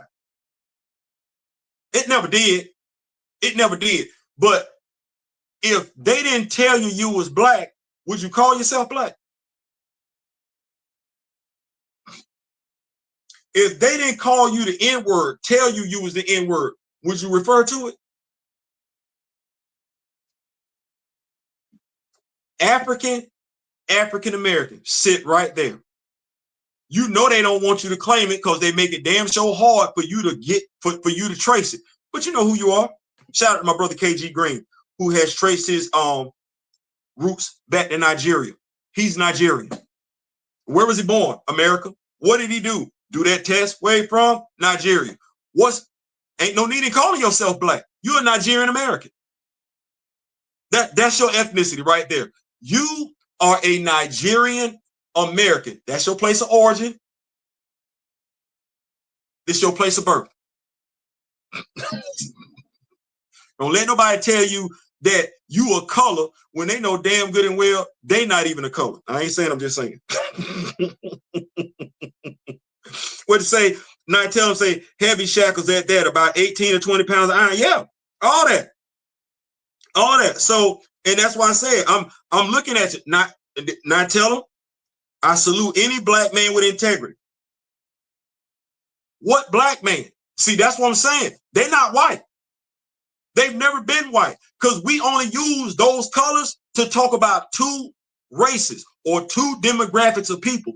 We got a red out there, we got a yellow out there, we got a brown out there. We don't use them. No, Mexican American, Asian American, Puerto Rican American, Haitian. No, bro, where you from? And see, the reason why I'm stressing that is because I'm looking at too many of us right now have no sense of self. And if you have no sense of self, imagery is a lot. Imagery is a sense of identity. And having an identity, that's where you get your strength from. Knowing who you are. Okay, well, what's in a color? Because that's not as unifying as we want it to sound. I just did a whole show talking about how dysfunctional we are as a people in ways they're not. So what is black? Besides a color, because Africa literally has that color in their flag. Green and red as well. So then in Togo, see, Kamoyo then did his thing. Then in Togo here, that's the thing. Know who you are. Draw a sense of self.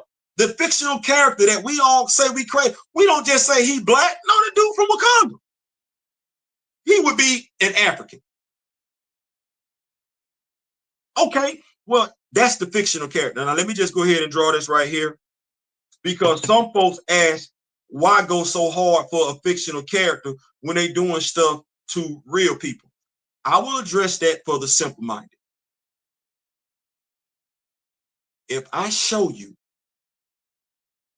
give you the impression that I will show my natural ass about how you represent me in any form of medium, if I let you know I'm not the one to be played with, I'm not the one to be toyed with, I'm not the one for you to try. If I let you know, don't do that with no song, don't do that with no commercial, don't do that with no animation. If I let you know, I'm gonna nut up about that. Well, let me ask you a question.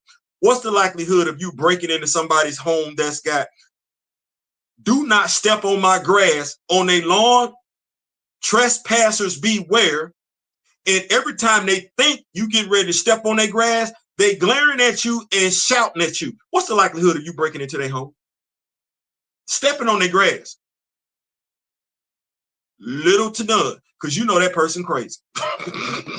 you know they crazy about their grass. You don't even want to find out what they would do if they caught you in their house. So that's the way I've always looked at it. I know some of us don't understand that mindset. Oh, no. Before the weeds take over the front lawn, oh no, I'm dead in that right then, right there. Let me go get the weed killer now. I just need to see a little bit. Oh, let me go get that. Let me go get that. We ain't seeing nothing. So, well, come on, you'll say you got to ask mom first. But so I know what I'm asking is tough, because I'm literally asking us to reject a lifetime of programming. But that is what it was, though. It was a lifetime of programming. Keeping right up, where are we at right now? It is 8:39. My brother Daryl is coming our way at 9:30. We'll be up out of here by the end. Let's see here. One World Under Doom, no more comics this week. Okay, we shifting gears. One World Under Doom. Dr. Doom is no longer the Sorcerer Supreme. Now, but he had to do something. Long story short, I don't know. I wasn't keeping up with the story, but I'm guessing somewhere in the previous issue, Valeria Richards, his goddaughter, took a dirt nap. That ain't what Victor want. Victor ain't good with that. So Victor then literally moved hell and high water to bring Valeria back. And it didn't cost him something. What it didn't cost him, we don't know. But he's no longer the Sorcerer Supreme. Wanda is. The book does not say how Wanda becomes the Sorceress Supreme. That'll be coming up in her own miniseries. No, I guess that means Jericho Drum. I don't know if we still got Strange Academy, but you know. So I don't collect that. I don't read that. I won't be buying that. That's just how that's going right there. I won't be doing that. I'm not saying you can't. If you like it, I love it. Go cop that. It wasn't something that was moving the needle for me. Let's see here. Make sure I keep up. We got Cersei's wine glass in the building. What's going on, Cersei? I like that. Cersei's wine glass. Cersei's wine glass in the building. I like that. I ain't never heard that. Cersei's wine glass. I like that. My bad. I don't want to be rude. I'm trying to keep up with all these notes. We did have Cersei's wine glass pull up. Thank you so much, Miss Cersei. I like that name. I like that name. Just keeping up with the notes and everything, making sure I don't be rude. I don't want to be rude. I wasn't raised like that. That's the live chat. That's all that in top messages. Let's see here. We did have Cersei's wine glass pull up. Once again, I want to say thank you for that. Moving right along. What is the next topic? Like I said, we in here for a good time, not to be confused with a long time. Let's see here. GTA Online. Oh, we won't go to GTA Online first. So the game, not the game, the movie, Avengers, Doomsday. Yeah. So y'all remember when Fantastic Four, First Steps, everybody was talking about it and everything. You remember talking about Shot the Ball? Right. Shot the Ball, the Silver Surfer. And you remember how folks was, because I didn't have no dog in that fight. I did. Folks were talking about Shot the Ball. Right, cool. Not everybody was feeling that. No. Okay, so now I don't know what I would do. Well, yes, I do. If I did a movie with Shot the Ball and I was reading stuff on social media boards and everything, and I saw where quite a few fans was turned off about that, this decision that they're getting ready to make right now, I can't necessarily say I'd be making this decision. So this comes our way by Superhero Hype, Brandon Schroer. I'm hoping I'm pronouncing that right. Avengers Doomsday to introduce gender swap villain. More variants. Report. Yeah. I didn't write this. Don't shoot messenger. Avengers Doomsday will introduce a gender swap villain into the MCU. Again, Marvel Studios Avengers Didn't we just have this with the Taskmaster? I'm sorry. Avengers Doomsday is now in post-production, directed by Joe and Anthony Russo, also known as the Russo brothers. No duh. The movie will be released in United States theaters next year. The sequel, Avengers Secret Wars, then follows in 2027. All right. Which gender swap villain will reportedly be introduced in Avengers Doomsday? Scooper Daniel Rickman recently said that there will be multiple versions of Dr. Doom in Avengers Doomsday, including female variants. Now, insider John Roca said on a recent episode of the Hot Mic that he has also heard there will be multiple Dooms, at least two of which will be women. This person says to me, and this person is pretty reliable, you can mention there are at least, and this is for Avengers Doomsday, there are at least two female Dr. Dooms, one with a purple cloak and golden mask, the other with a gold cloak and a mask, Roca said. There are other Dooms too, male ones.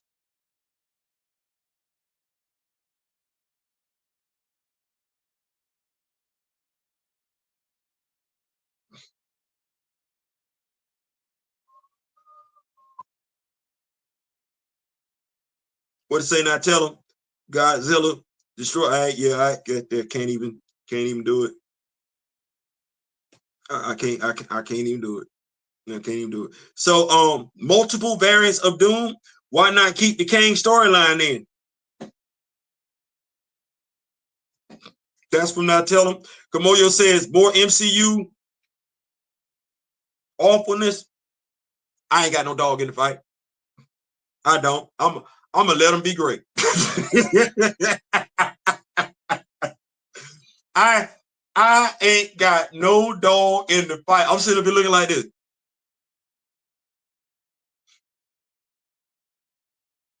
Now, mind you, I already know the numbers gonna be inflated because they got everybody and their mama in these two movies. All I'm gonna say is, once again, I only had one superhero in Black Panther, 1.3 billion. Matter of fact, my hero in a whole other Ultimate Universe comic sold out before it even hit the stand. This ain't got nothing to do with me.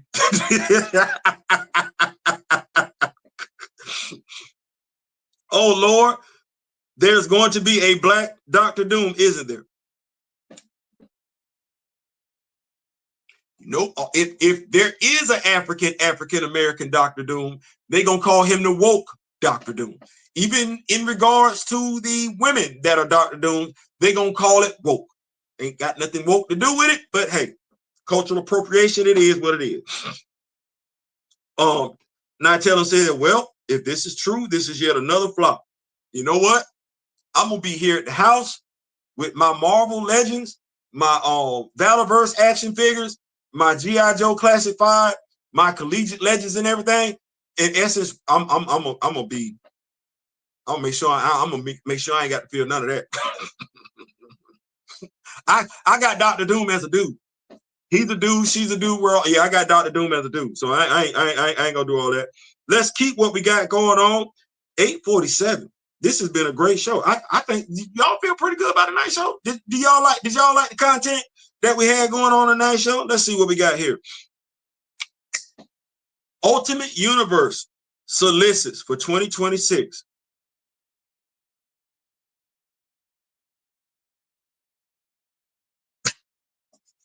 Let's see what we got going on here. Ultimate Black Panther. My brother Daryl is collecting the Ultimates. Right. Marvel's Ultimate Universe wraps up in 2026 with Ultimate Endgame uniting storylines for a final showdown. This comes our way by Rick Johnson. Right. Let's see what the solicits say here. Igniting the industry with, no, like that. Okay, so Ultimate Endgame 3 of 5. Written by Denise Camp, art by Terry Dodson and Jonas Sharp. The end of the Ultimate Universe draws near inside the Maker City. A desperate group of heroes battles the terrifying children of tomorrow and discovers some surprising allies. While outside the city, the Ultimates and the other heroes of the Ultimate Universe must deal with the unspeakable power that has just been unleashed. With shocking twists, painful deaths, and massive reveals, this epic is heating up fast. Don't miss the ultimate superhero event of the century. That sounds like that's going to be pretty tight right there. I might need to check. Ultimate X-Men 24. It's time to say goodbye to the Ultimate X-Men. But what does the future hold for our favorite misfit mutants? How will they survive the world war that has broken out? And what's happened to armor? That's on sale February the 11th. The Ultimate Endgame issue 3 is on sale February 18th. We got Ultimates issue 21. Denise Camp is the writer. Perez is the artist. The New Avengers, led by Luke Cage, take on the Maker's Council. Prisoners turn superpower heroes thanks to the heroic catalyst reclaimed from the Maker in an all-out brawl across the globe. On sale February 25th. Might be worth checking out. I'm going to read this. I know we got some Wolverine fans here. Ultimate Wolverine 14, written by Chris Condon, art and cover by Alessandro Cappuccio.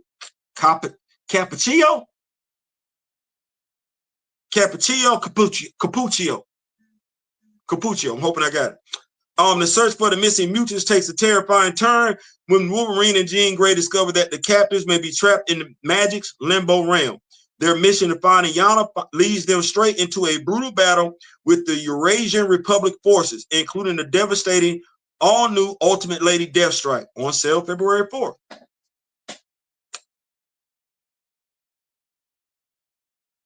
Okay, so out of this, Ultimate Endgame looks pretty pleasing.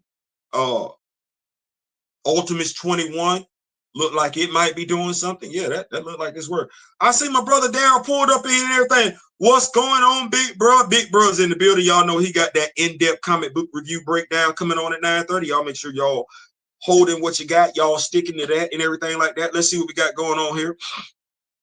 Yes, sir. My brother pulled up. We are several different tribes of people. We need to know who we truly are before we can claim identity.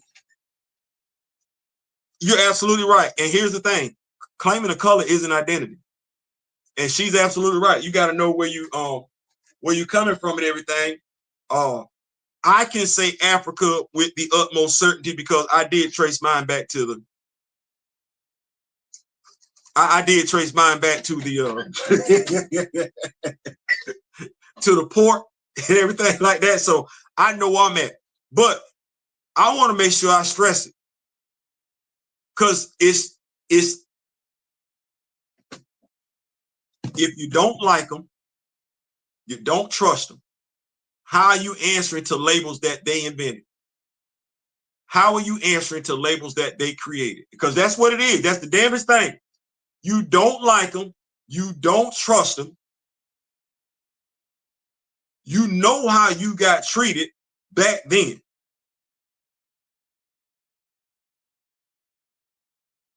It's still a label. It's still a label.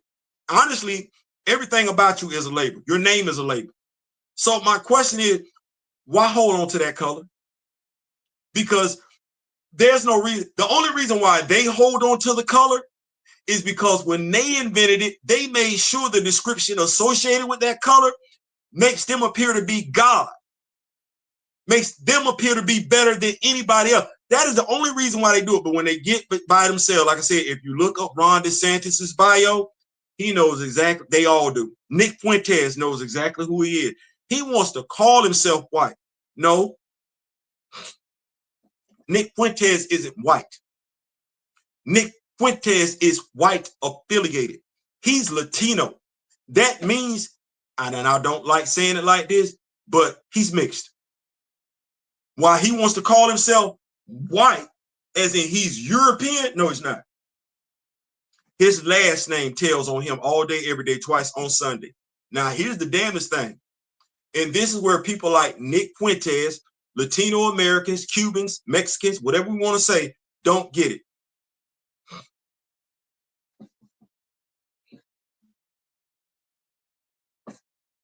The super male don't give two damns about you.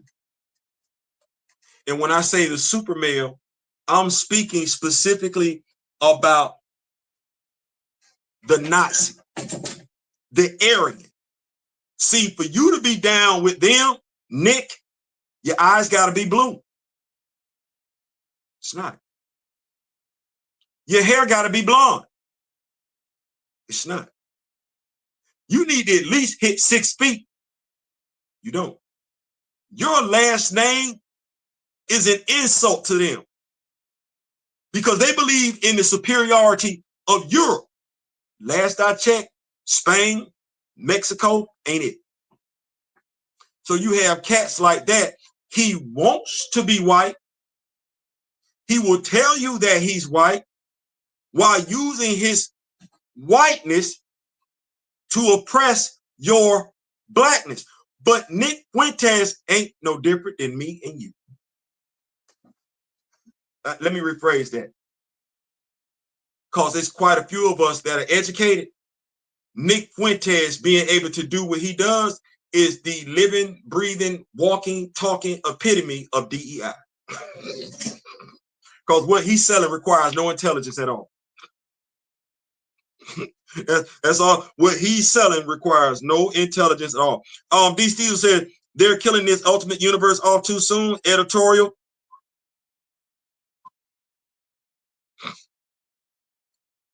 I'm going to ask the question I asked before. What are they going to do? Because we saw Nick Fury come over from the Ultimate Universe, and we saw Miles come over from the Ultimate Universe. Now, me being who I am as far as an Ultimate Black Panther fan,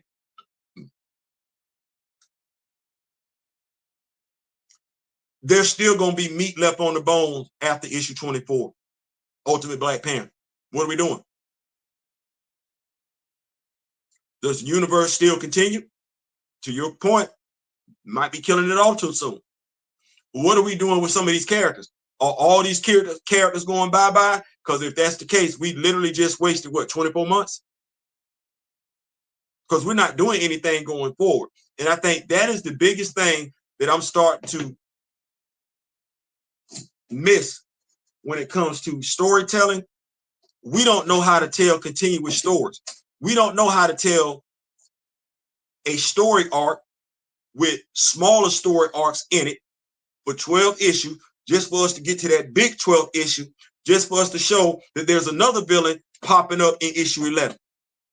Writers, that's been forgotten. And I understand it. Folks saying, hey, folks want to do trade paperbacks and everything. There's something to be said about storytelling that you're able to just keep going and going and going and going. It should be an evolution. One of the things we talked, Daryl has alluded to, is in regards to the MCU, you got all them damn prisons and ain't got nobody in them.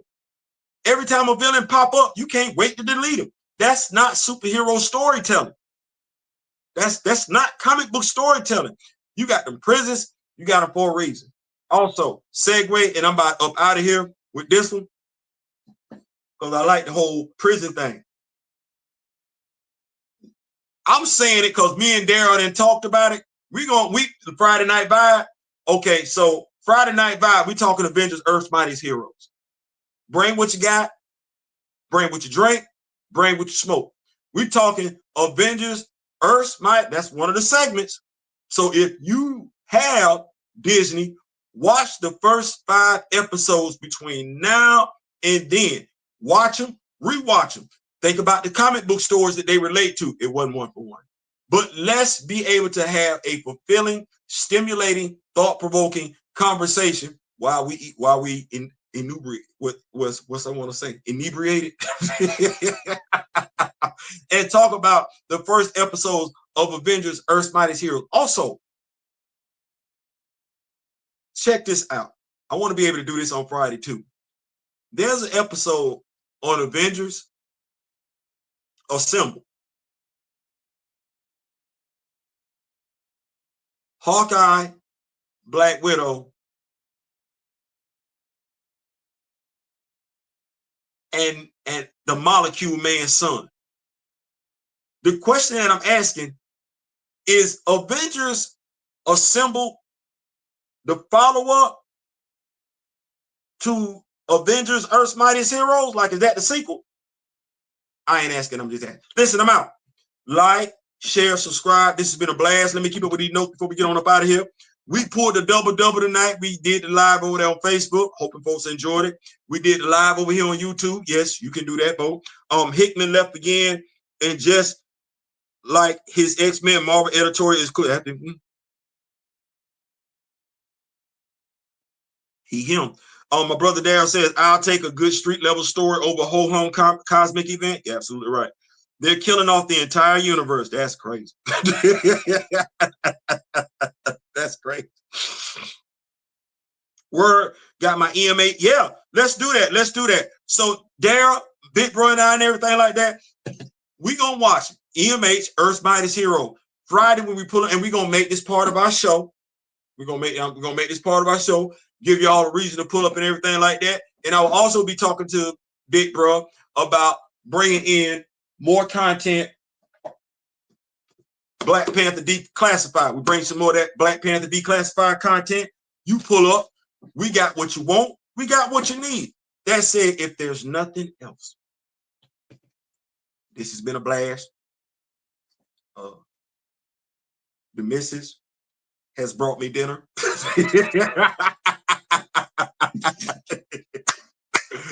So we're going to have to make it do what it's going to do.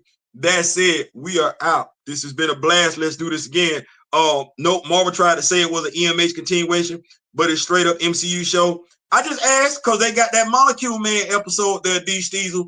And in that episode, you see Hawkeye and Black Widow looking like they did when they was in EMH, and Clint referencing that story like it took place. Hey, we can have fun with it. That's it. Hit that like button, man. This has been a blast. Let me know what your comments are and everything. Like, leave a comment. Give me some ideas, stuff that you would like for us to talk about. It is a family of channels. Let's go down the list. We got my brother D-Real. He got an in-depth comic book review coming up 9:30 tonight, and his live coming up tomorrow. And we got the Friday Night Vibe coming up on Friday. We got Grand Madam Tarot, who does the tarot reading. You pull up on her channel, get your readings and everything like that. She keep us in the know what's going on when we're not sure about what's going on.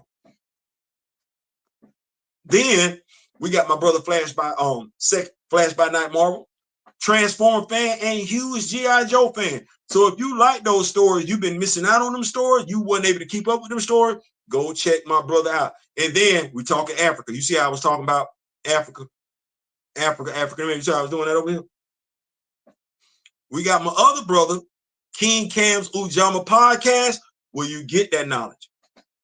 And knowledge, as KRS-One says, reigns supreme almost over everything. That's it. In memory of the late, great Don Cornelius and Chadwick Boseman. Till next time, y'all be good. Be safe. Like, for real.